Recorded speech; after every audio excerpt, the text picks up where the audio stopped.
It's an absolutely critical and fundamental human right to not die, I think, and you know, that's where we want to start.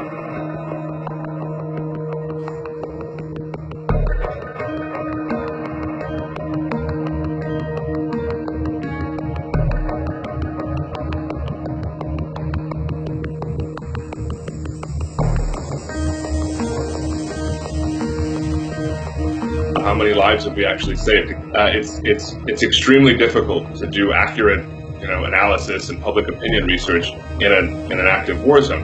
However, we've seen a reduction in the lethality of airstrikes in places that have our system in place by up to 27%, and we think that number can only go higher.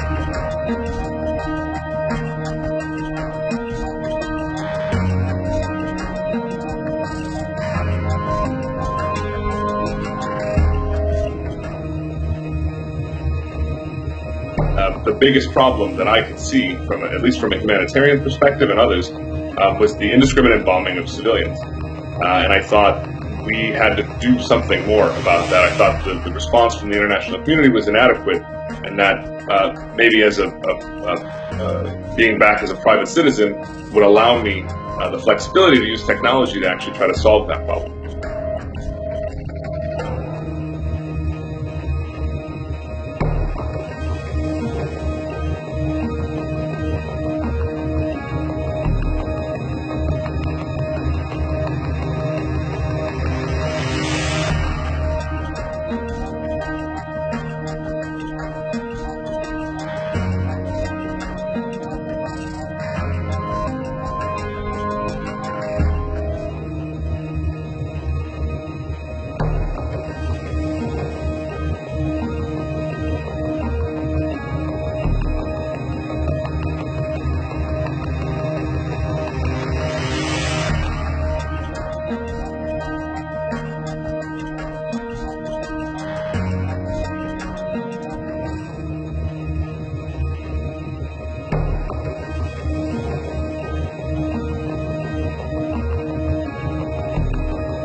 The reality is that many avenues for escape are now closed.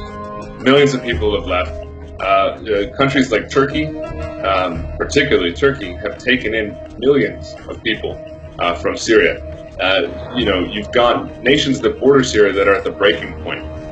It's very difficult for them to provide a home and a livelihood to more people. And there's an estimated 3 million people still in an area that is an imminent threat of humanitarian catastrophe. I think that it is not the most likely scenario that they're even able to leave if they want to.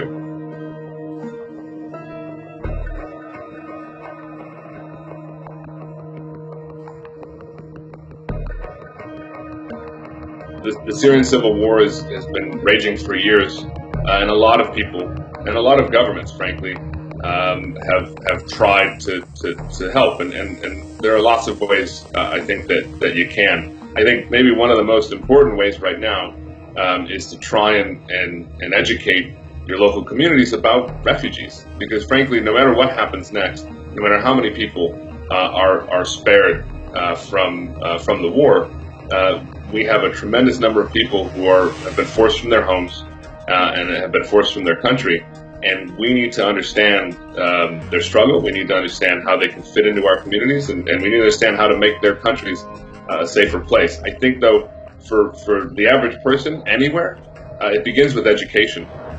Try to understand what it means to be a refugee. It is. I think that oftentimes refugees are painted unfairly in certain media outlets as coming for your jobs. It's hard to disagree with that notion strongly enough. The Syrians I know who've been forced from their homes, who've had to flee, they loved their country. They didn't want to leave. They had family, they had lives, they had pets, they had things, and they walked away, or were forced to walk away from all of that in order to simply survive.